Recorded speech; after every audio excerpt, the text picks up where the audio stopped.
Photoshop comes with lots of filters that you can apply in combination to get an almost unlimited number of different looks on the same image.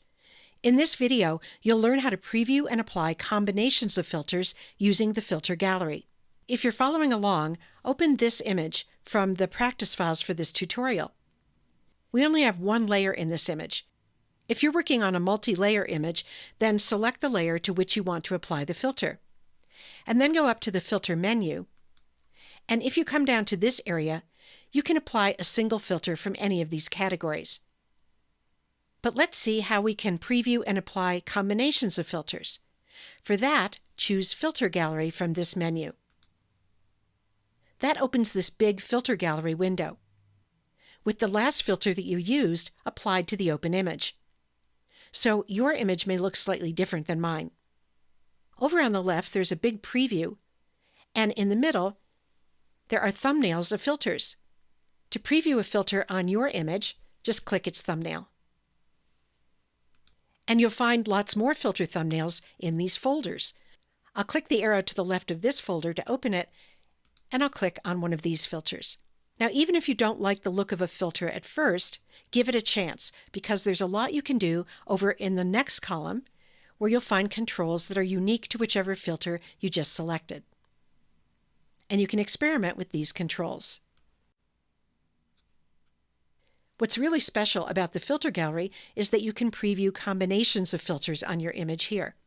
To add another filter, I'll go down to the bottom of the column on the right, and I'll click this Create New Filter Layer icon.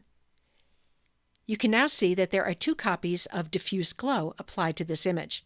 With the top one selected, I'll apply a different second filter instead. I'm going to click the arrow to the left of the Texture folder and scroll down a little and click on the Texturizer filter. With this filter, you can choose different textures to add to an image.